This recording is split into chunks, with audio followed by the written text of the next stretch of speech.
Hallelujah. Torah mastery coming soon. By Hashem Yahweh Shai HaMashiach to Israel to the four corners of the earth. Yo, peace and tranquility, from your beloved brother Yashar Ben Louis.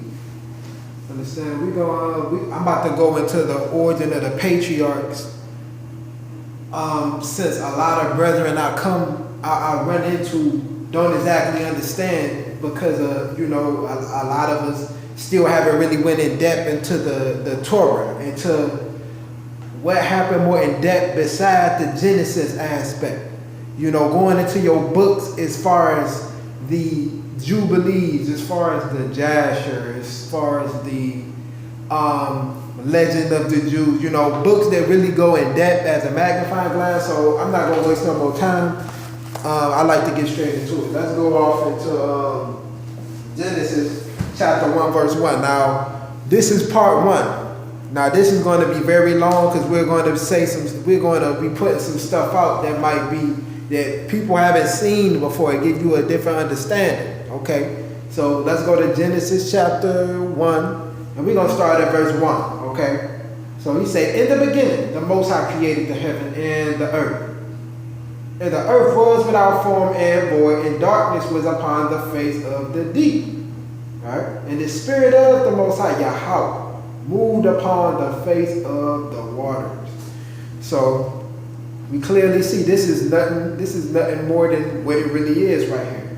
In the beginning, the Most High made the heavens and the earth. Okay, this is like a summary right here. Verse 2 though. This tells the actual creation. The earth was without form and it was void. Or in other words, it was empty. You go into the Hebrew. And darkness was upon the face of the deep. And the Spirit of the Most High moved upon the face of the water. So watch this now. Let's get some more understanding. Okay, let's go to Jeremiah chapter 4.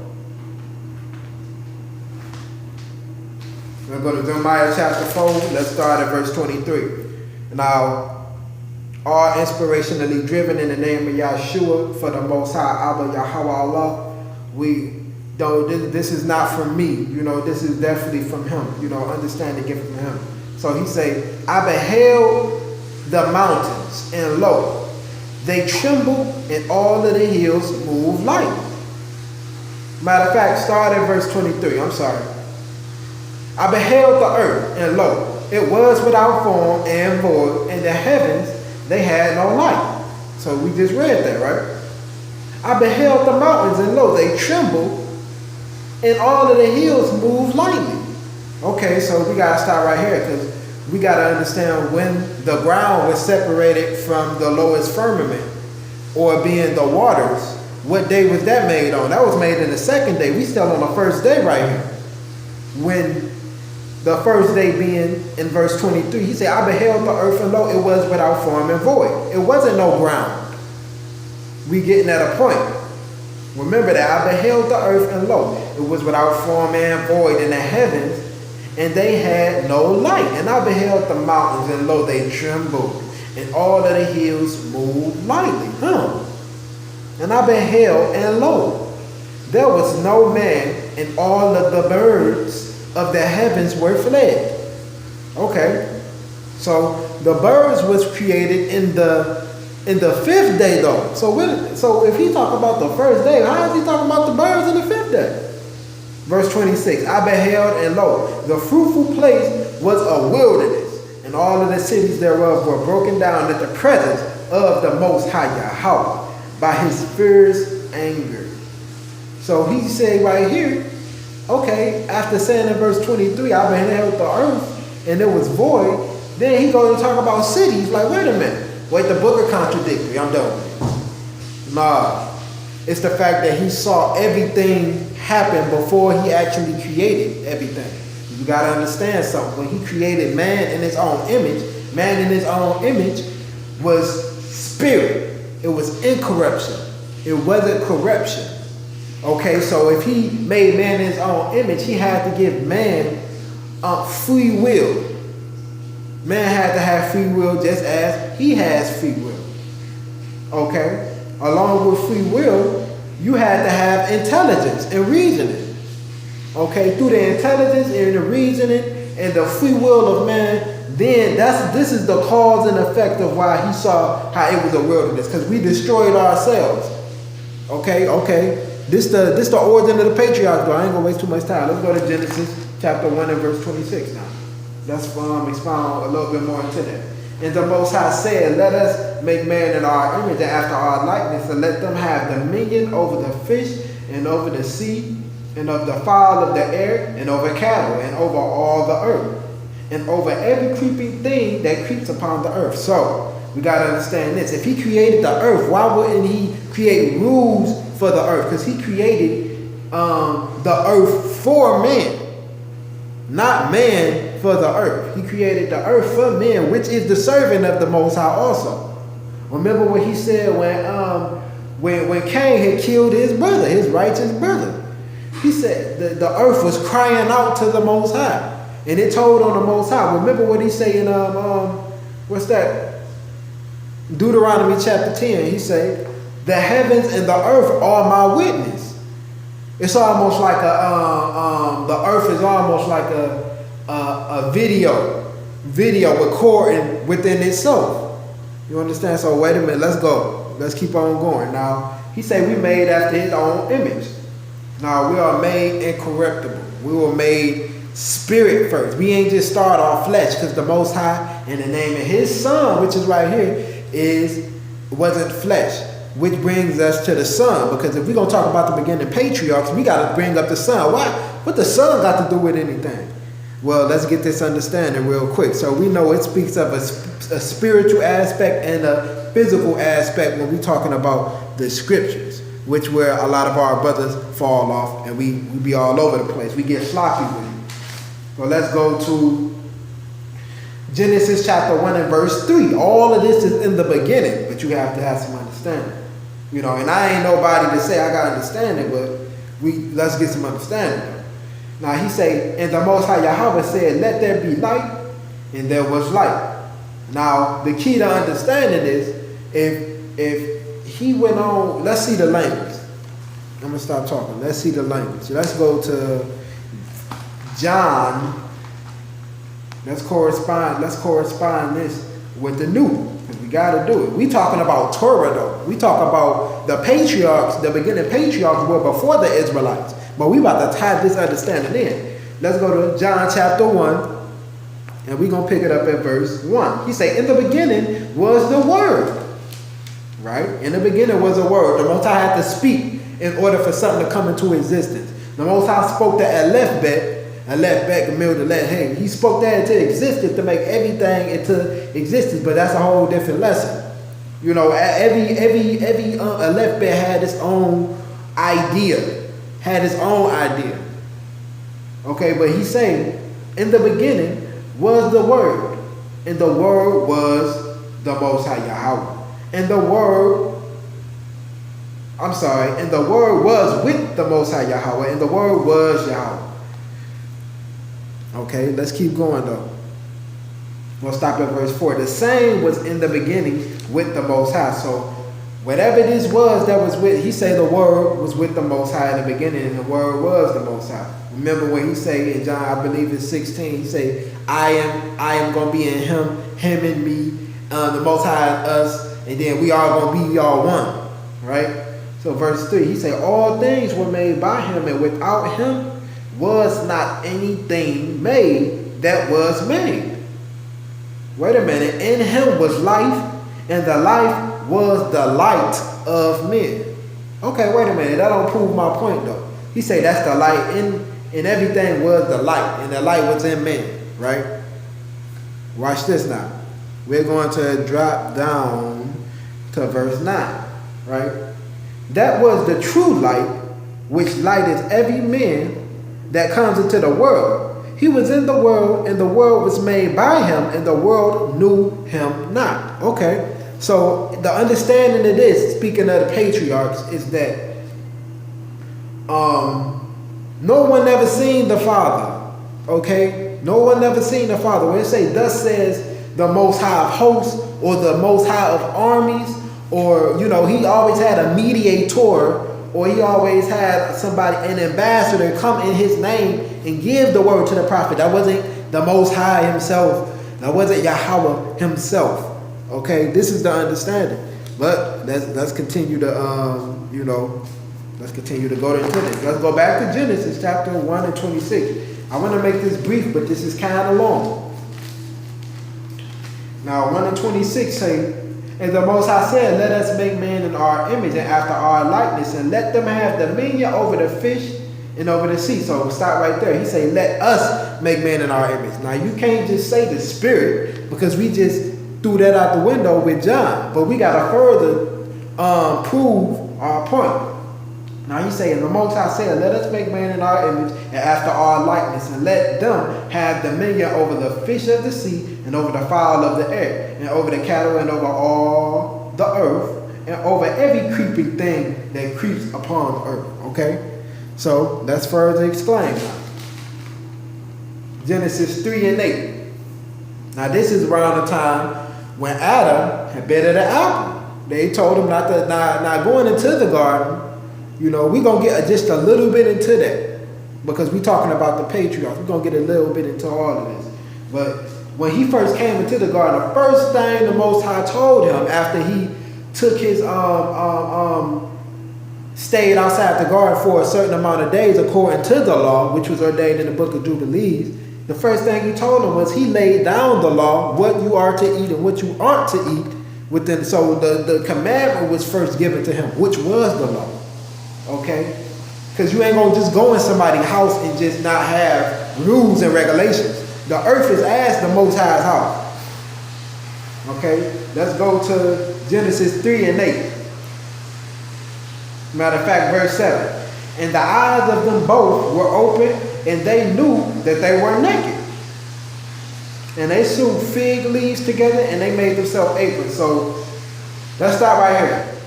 I'm going to just expound a little briefly on as far as what happened as far as them desire, the understanding of desire, the understanding of integrity.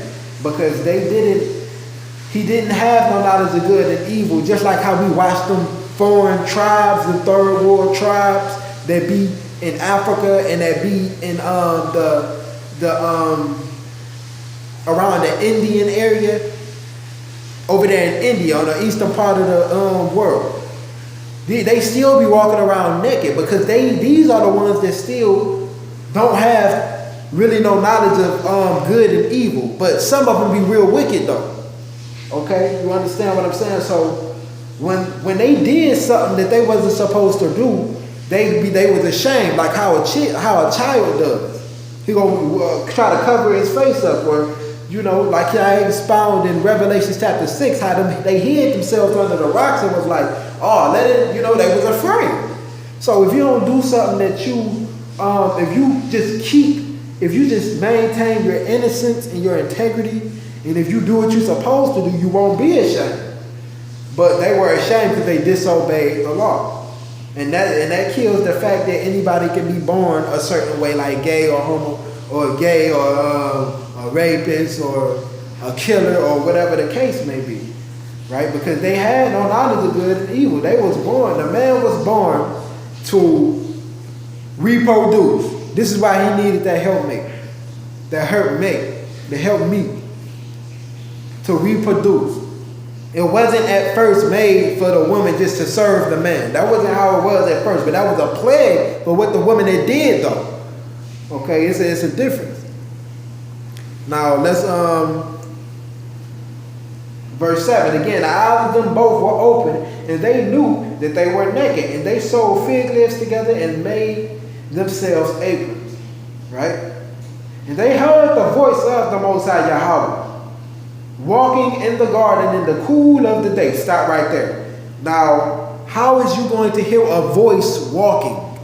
You understand what I'm saying? This is talking about the Mashiach that it was talking about in Genesis chapter 1 and 26, right? That was that mediator, because ain't nobody seen the Father. Okay? We're going to get some further examples though. He's saying they heard the voice of the Most High Yahweh, Allah, walking in the garden in the cool of the day. Adam and his wife hid themselves from the presence of the Most High Yahweh amongst the trees of the garden. Now, we can go into that in Hebrew also, but we will have to do that in a different lesson, or contact me personally, please. Now let's go to John chapter 5 and verse 37. We just at Adam right now. Okay, we had 15 minutes or so. I'm sorry, John chapter 5.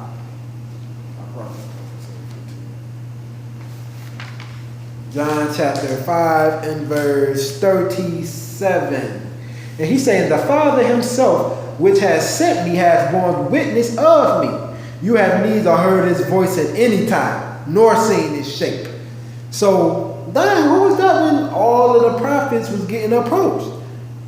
It was the one everybody loves to hate. And I say the one everybody loves to hate because even ones in this truth, what they say, hey, I'm in the truth. Yeah, I'm a Hebrew and an Israelite. We still deny him by our works.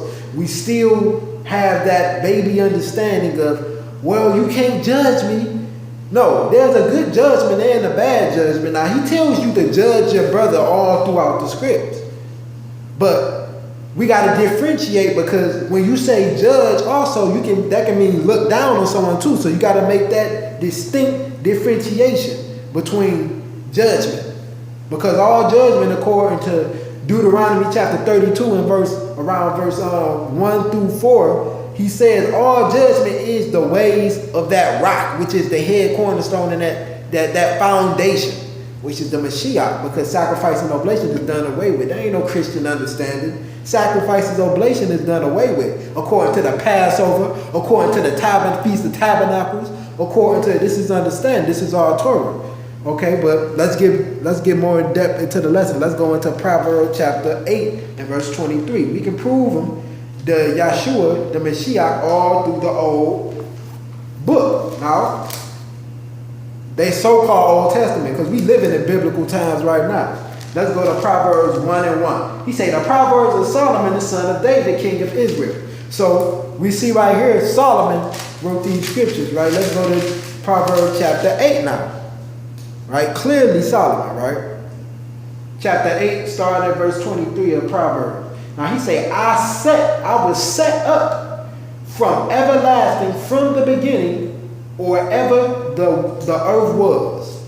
Now, Solomon said he wrote this. I was set up from everlasting, from the beginning, or ever the earth was. Now Solomon wasn't born in, he was born after David. David begat him. What is he talking about? Right? That's what we should be thinking. Let's keep reading. When there was no depths, I was brought forth. That's what we read in Genesis, where that goes back to Genesis 1 and 26. Let us make man right. This is the Mashiach speaking the whole time. When there was no depths, I was brought forth. When there were no fountains abounding with water. Before the mountains were settled, before the hills was I brought forth. So, after that light was created, then forth was everything created by his hand. We're going to read that also in the book of Jubilees, chapter 2 and verse 2. But let's keep on reading, though. Let's keep on reading. We're going to start at verse 25 again. He said, before the mountains were settled, before the hills was, I brought forth. While as yet he had not made the earth, nor the fields, nor the highest part of the dust of the world. So this is just proving further my point. You know what I'm saying, you guys? Like, in the beginning, we're going to talk about the patriarchs and the origin of the patriarchs. We got to start off with Yahshua. Okay? It's a lot of brothers out there beautiful with the understanding amongst the brethren of the Israelites, which are supposed to be teaching. But eventually, a brother going to have to wake up and understand. Going to have to understand what it means to say in the name of Yahshua. We're not worshiping another man. But you understand how you are redeemed since you are born a sinner, since you woke up, and since you were born again through that baptism, with the understanding and knowledge. Wherefore you ain't have it before the understanding, that light bulb clicked in your head. You know what I'm saying? So let's start at verse 30 now. He say, then I was by him as one brought up with him. And I was daily his delight, rejoicing always before him. Oh, wow. So let's keep reading. Rejoicing in the habitable part of his earth. and my delights were with the sons of men. Okay. Now therefore, hearken unto me, O you children, for blessed are they that keep my ways. Oh wow. So let's drop down to verse 35 now. Now, I'm telling you, this is Yahshua, the origin of the patriarchs, right? Now, this is him in the spiritual form also. I got to point that out and be very specific. Now, and he came in the flesh. For whoso findeth me findeth life, and shall obtain favor of the Most High Yahweh. But he that sins against me wrongs his own soul, and all they that hate me love death. Because if you hate him, then how are you going to be redeemed? He's still going to see that iniquity that you was in the world before you even woke up. You understand? So let's keep on going. Let's go to Genesis chapter 2, and we're going to start at verse 1.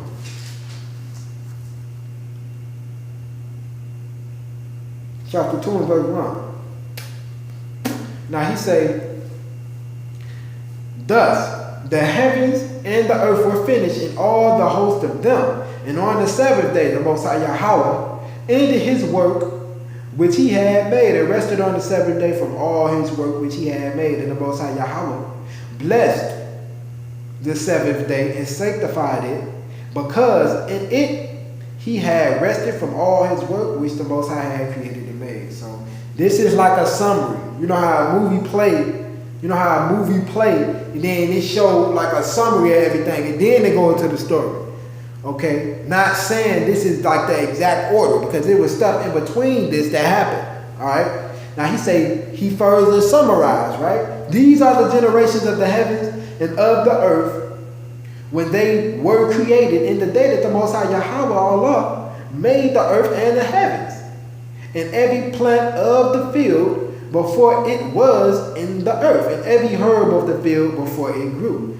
For the Most High Yahweh had not caused it to rain upon the earth, and there was not a man to till the ground. But there went up a mist from the earth and watered the whole face of the ground. And the Most High Yahweh formed the man of the dust of the ground, and breathed into his nostrils the breath of life, and man became a living soul. So we got to understand what tense is this speaking in right here. This is summarizing in like a movie happening and showing you what has happened. Okay, because man didn't start off as flesh made of the dirt. That happened after he sinned. Okay, now let's continue reading. Let's start at verse 16 now. Let's see what happened when he finally went into that garden that was also made on the third day. He said, and the Most High Yahweh Allah commanded the man, saying, of every tree of the garden you may eat freely, but of the tree of the knowledge of good and evil you shall not eat of it. For in the day that you eat of it thereof, you shall surely die. Wow, so he gave him commanding out the gate. It wasn't just free will, this, that, or the third, no penalty.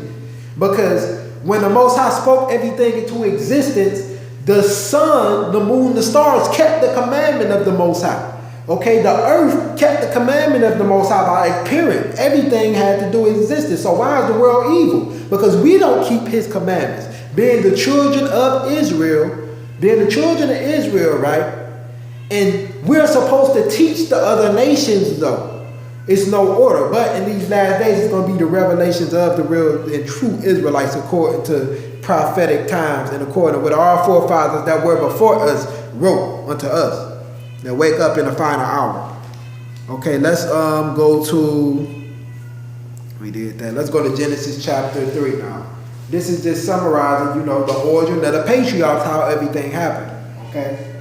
Now, if we want to get more in depth to this, we want to go to our, we can go to Josephus also. We can go to, I'm reading out the KJV also. We can go to Legend of the Jews. We can go to the Pseudepigrapha goes really in depth also into the Genesis, into the story of Adam and Eve. Okay. He said, now the serpent was more subtle than any beast of the field which the Most High Yahweh Allah had made. And he said unto the woman, yea, hath the Most High said, you shall not eat of every tree of the garden. So this is the serpent, or this is the devil, Satan, from Revelations 12, and 9, this is that same serpent or Satan which came down and which had deceived his own self, tried to get man to be deceived. But he came to the woman first. Understand that. And the woman said unto the serpent, we may eat of the fruit of the trees of the garden, but of the fruit of the tree which is in the midst of the garden, Yahweh Allah has said, you shall not eat of it, neither shall you touch it, lest you die. So, he said, you shall not eat of it, neither shall you touch it, lest you die. So, the commandment is given. She already knows the commandment. She knows right. But it's not until another man comes and sows another seed, and you are deceived, and you start second thought guessing, in which it starts in your mind, the head of the temple, is when, everything starts to alter and you get confused. Man caused confusion, not the Most High, because the commandment was given. So we shouldn't go by man's word, but we should get it directly out of these precepts and directly out of these scriptures. The commandments, not religion. Okay? So he said, and the serpent said unto the woman, you shall not surely die. So, like I said, the serpent came and gave another reason. He gave another philosophy. He said, for the Most High does know that in the day that you eat thereof, then your eyes shall be open, and you shall be as gods, knowing good and evil. We were already as gods before he came and did this thing. And before she was deceived, she was already as a god. But she wasn't mature enough to receive the knowledge of good and evil, though. Okay? Or you can take that back and look at it like this. Okay? This is what it is also. You can say she wasn't a god. Let's just say they wasn't God. Because I want to take that back. I do want to take that back. Let's just say they wasn't gods because they didn't have the knowledge of good and evil. Now, if they would have been without sin and transgression of the commandment, which was the law, and had the knowledge of good and evil, then they would have been as gods. I'm sorry, I take that back. It's my fault. Verse 6. He said, when the woman saw that the tree was good for food, and that it was pleasant to the eyes, and a tree to be desired to make one wise. So, wait a minute, stop right there. So, when she seen that the tree, when she desired this tree, from what somebody else said, besides the commandment that she knew for a fact that the Most High Yahweh had said, through the Son Yahshua that was in the Spirit. And he isn't mentioned, he ain't got no name in the so-called Old Testaments. He was in the Spirit. So his Spirit approached them, which was the mediator of the Most High. He said, when the woman saw that the tree was good for food, and that it was pleasant to the eyes, right? A tree to be desired to make one wise. So then she desired it through her free will, right? Knowing the commandment, right? She took of the fruit thereof and she did eat. And she gave also to her husband, and he did eat. So this is when the sin happened. From there on, they in sin now because they both did ate. And knowing Adam can't make excuse for the brother, because if only one thing out of 100 things is going to make you die, you're going to know what the tree look like. You're going to know what that thing look like. And you're going to make sure you know what it smell like. You're going to make sure. So this woman, and I got to bring up the fact that this, she called a womb man. She was given a womb, you know what I'm saying? But that's something else. It just popped in my head. But this woman, having bitten of the knowledge of good and evil, she had some understanding when she bit of that tree. So, Adam had not yet bit of that tree. He buying into, he like, whoa, she coming with some understanding. She was probably talking his head off and convinced him. Okay, you got to bring that perspective also. Verse 7, and the eyes of them both were opened, and they knew that they were naked, and they sewed fig tree leaves together and made themselves aprons. So then they were ashamed now. They were ashamed. Just like how you disobey your mother when you're a 5-year-old child, you disobey, she hit you in the mouth. Now you ashamed. You ain't got embarrassed in front of everybody in the grocery store or something. You ashamed now. Right? Okay, so now let's go to Second Esdras now. Let's get into a little bit more depth now. Okay. Second Esdras chapter 7. I'm coming out of, I like to use the Sefer. I left tall the beginning and ending, the name of Yahshua. Let's go to 2nd Esdras chapter 7. Gonna start at verse 46. Now, this is Ezra right here, the days of Babylon, the Babylon exile. He say, and I answered then and said, this is my first and my last saying, that it had been better not to have given the earth unto Adam, or else, when it was given to him, to have restrained him from sinning. For what profit is it for man now that is present time to live in heaviness, and after death to look for punishment? Right? Because of what Adam did, now we have to suffer. And what the Most High told Adam, in the day that you eat thereof, you shall surely die. Well, Adam didn't die right then and there. But it's an understanding, though, because it's a spiritual aspect always of the scripture. And it's a physical and a spiritual aspect always of the scripture. Let's see what we're talking about real briefly. Now, let's go to Jubilees chapter, wait a minute now. Excuse me, let's go to, let's go to the book of Jubilees.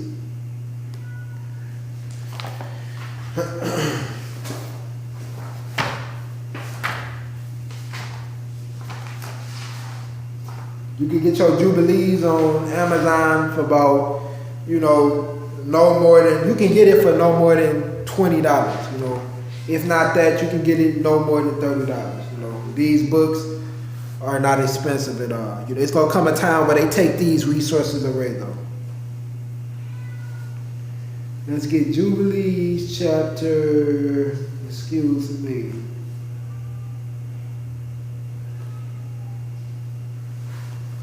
Matter of fact, let's start.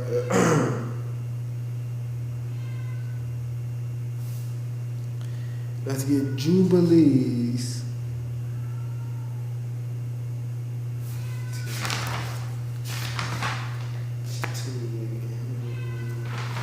Why I put that precept at? Let's just keep on going. That's going to come down in the lesson. I tried to skip down to it. So let's go to Jubilees chapter 3 now. Let's just stay in Jubilees.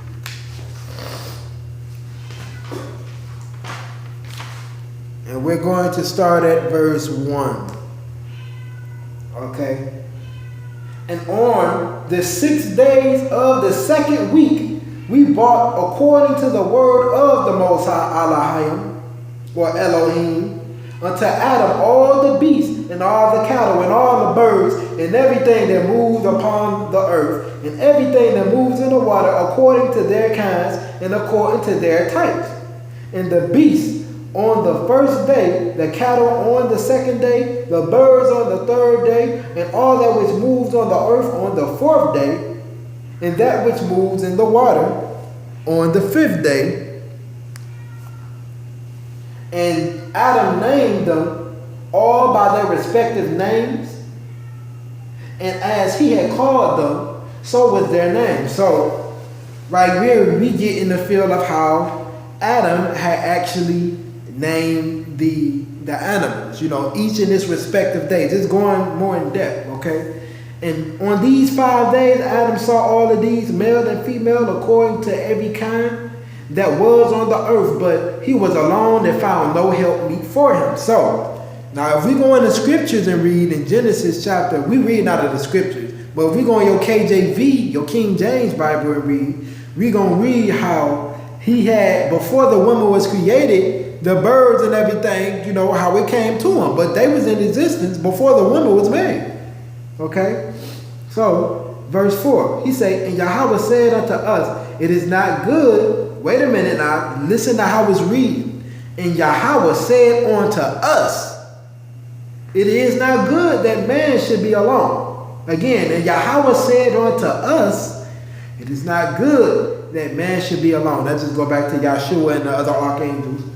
So, Yahweh said unto us, it is not good that man should be alone. Let us make a help meet for him. Okay, and Yahweh Elohim, or Yahweh Allah, had caused the deep sleep to fall upon him, and he slept. And he took for the woman one rib from amongst his ribs. Right? And this rib was the origin of the woman. Okay? Woman having a womb, being able to bear seed, to hold on to seed for 9 months. Right? And then the man having his seed producing. Because the seed comes out of the man first. But man, modern day, doesn't acknowledge that. The origin or the genealogy comes from the father. And what tribe a man is from is determined by the father. Okay? In verse 6, he says, and he awakened Adam out of his sleep. And on the awakening, he rose on the 6th day, and he brought her unto him, and he knew her, and said unto her, this is my bone, now a bone of my bones, and the flesh of my flesh. She shall be called my woman. So he also gave her the name woman, according to the wisdom that the Most High gave Adam. Because she was taken from her man. Therefore shall man and woman be one, and therefore shall a man leave his father and his mother and cleave unto his woman, and they shall be one flesh. Okay? In the first week was Adam created, in the rib his woman, and in the second week. So let's read that again. In the first week was Adam created, and the rib his woman in the second week. So man was created in the first week of creation. But the woman was made in the second week of creation, is the understanding. Okay, that's a big understanding from what you just, what we plainly read in the Genesis. This is the book of Jubilees found in the Dead Sea Scrolls, found in Qumran, where John the Baptist, Yahuchanan, actually was part of that sect, was part of the he was part of the sect. I don't want to quote the wrong one now. Somebody catch me slipping. Now, therefore, in verse 7, we're gonna start at verse 9. He showed her unto him, and for this reason the commandment was given to keep in their defilement for a male 7 days, and for a woman or a female twice 7 days. So now this is what this is talking about. This is talking about over here in Leviticus in your King James chapter 12. According to when a woman brings forth seed. So this is the origin of this right here.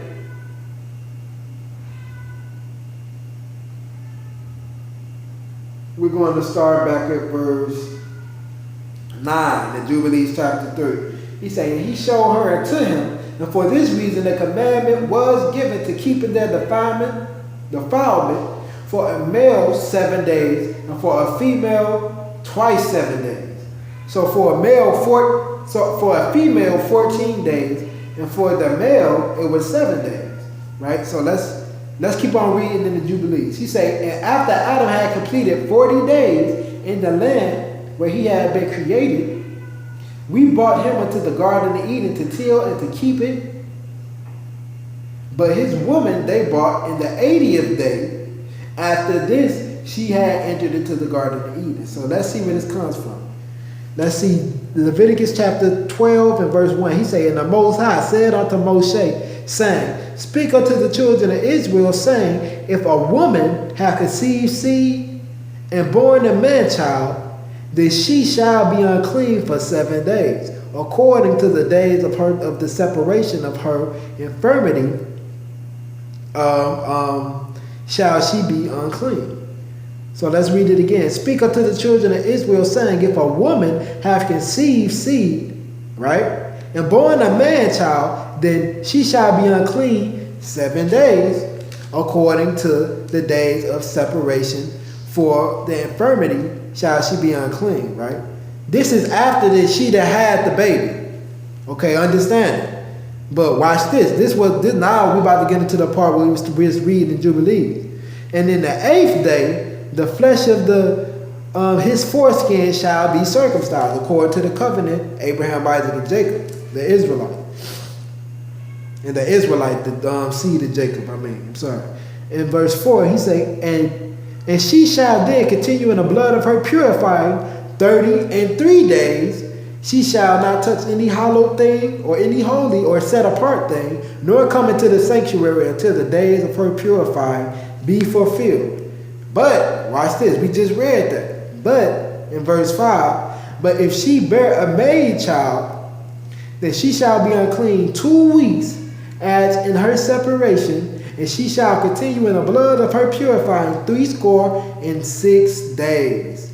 So, that's 66 days. The score is 20, 40, 60, 66 days. So let's read it again in Jubilee.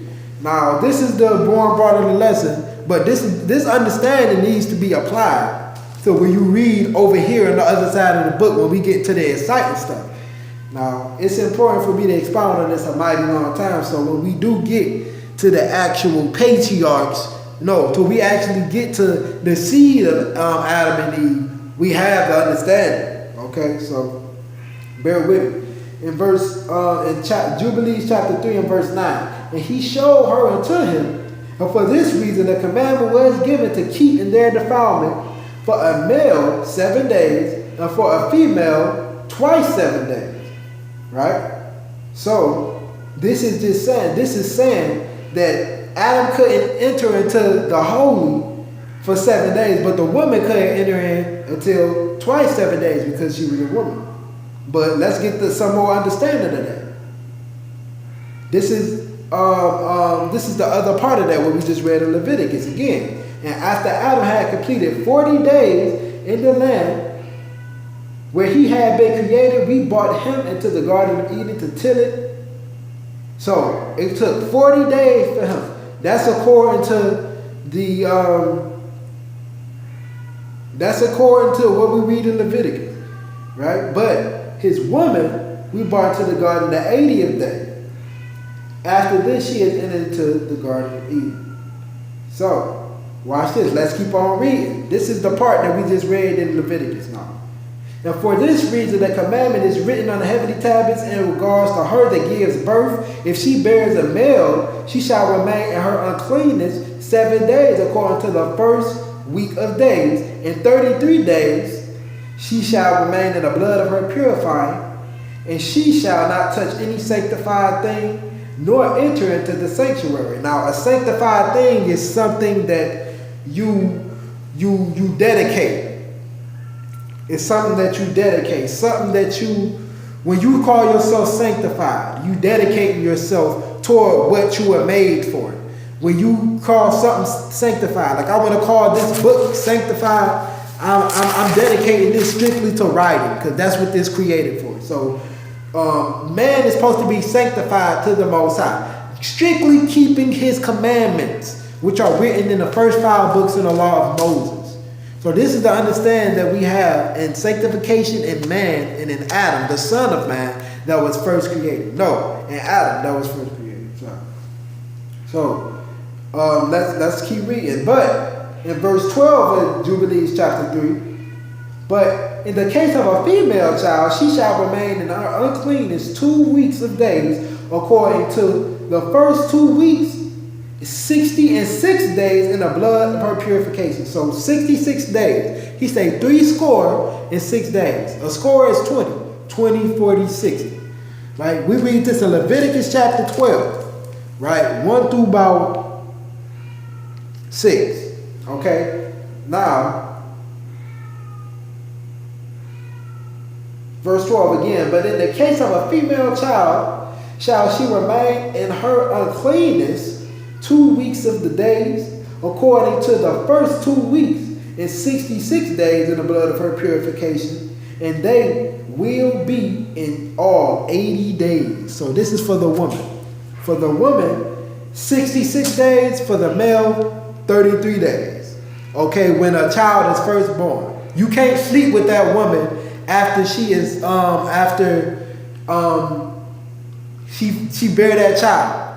Okay, but while she holding the seed in her stomach, you may sleep with your woman. But after she bears seed, you can't sleep with that woman. He say again, we're gonna go back to it so we can, so I just don't be reading. Now in verse 11 again. Matter of fact, let's just read it from the KJV, Leviticus 12. Now he say, speak unto the children of Israel, verse 2, saying, if a woman have conceived seed and born a man child, then shall he be unclean, then shall she be unclean 7 days, according to the days of the separation for her infirmity, which she has been unclean. So that's 7 days, right? Let's add on some more. And in the 8th day, verse 4, and she shall then continue in the blood of her purifying 33 days. So what's 7 plus 33? That's going to equal 40. So 40 days in all. You can't sleep with your wife if you bore a male child, right? Now, verse 5 in Leviticus chapter 12. But if she bear a maid child, then shall she be unclean 2 weeks, right? Remember, Eve couldn't go into the garden for 2 weeks, right? But if she bear a maid child, which is a woman child, then she shall be unclean 2 weeks as in her separation. And she shall continue in the blood of her purifying 66 days. And when the days of her purifying be fulfilled, for a son or for a daughter, she shall bring a lamb according to the first year for a burnt offering. So now, when after everything is said and done, we have the Mashiach now, as far as sacrifice and the oblation taken away with. Okay, so now let's keep reading though. In our Jubilees chapter 3. We have to give diligent understanding. This is why I'm going to read this through and expound on it.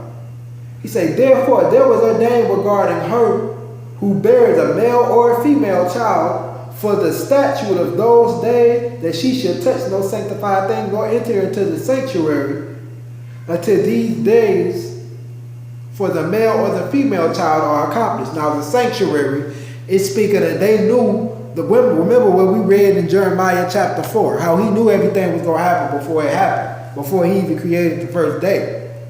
Now a sanctuary is the place where we go to worship. Okay, just so we know. And we also have a spiritual sanctuary, which is our flesh is where the spirit dwells. Our flesh is our sanctuary also.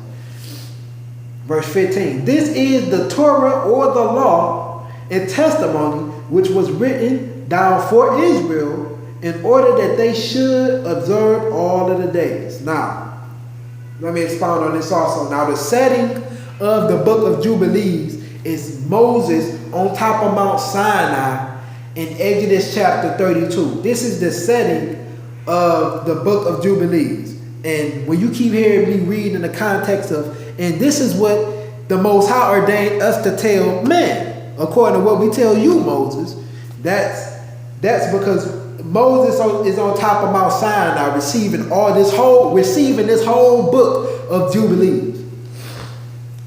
Okay, just so we know. In verse 16, and in the first week of the first Jubilee, Adam and his woman were in the Garden of Eden 7 years, tilling and keeping, and we gave him work, and we instructed him to do everything that is suitable for tillage. Okay, so Adam was a farmer. Okay, understand that Adam was a farmer. Yahshua, he was a carpenter. You know, he did the work on the houses, and the houses carpentry. Okay, our people did these things because it's a mental thing that you go through, and you learn certain type of lessons when you do things like this. Okay, not to beside the commandments, and everything like that. It's to teach you a spiritual lesson. I'm a witness of that. Hopefully that makes sense to you. In verse 17, and he tilled the garden and was naked and grew it not and knew it not. And was not ashamed. So now we done went over what we had already read, but now we're about to go into what we read in Genesis chapter 3. Okay, so verse 17, he's saying he tilled the garden and was naked and knew it not, and was not ashamed. And he protected the garden from the birds and the beasts and the cattle, and gathered its fruits, and ate, and put aside the remnant for himself and for his woman, and put aside that which was being kept. Okay, and I'll watch this now. And he said, afterward, after the completion of the 7 years which he had completed there, 7 years exactly in the 2nd month of the 17th day of the month, the serpent came and approached the woman. Now we're about to read more in depth what happened with this man, the origin of the patriarchs. Let's see what happened. And he say, and the serpent came and approached the woman, right? She was born in the second week now, but man was born in the first week. Now the understanding is that the firstborn, the Most High ordains that you dedicate that man. Okay? The firstborn. Now Adam was the firstborn, which was man. Yahweh is man. And then he has a son. The lineage keep on progressing through the man, which gives son, and his son have a son. When a man has a son, that's one generation for that man that had the son. And if that son have a son, that'll be 2 generations for that first man. Like Abraham, Isaac, and Jacob. Abraham would have had 2 generations with Isaac, and then Isaac had Jacob. That's 2 generations beside Abraham. Abraham had 2 generations. Okay? Now verse 19. And she said unto it, all of the fruit of the trees of the garden of Allah, or Yahweh, has said unto us, eat. But of the fruit of the tree, which is in the midst of the garden, has said unto us, you shall not eat thereof, neither shall you touch it, lest you die. Okay, so let's see something. And the serpent said unto the woman, you shall not surely die. We went over that, right? For Allahayim, or the host, when I say Allah, I'm saying in singular, like the Most High. The Aleph is like power or strength. The Lamed is like shepherd, to teach, to guide, to direct, to instruct.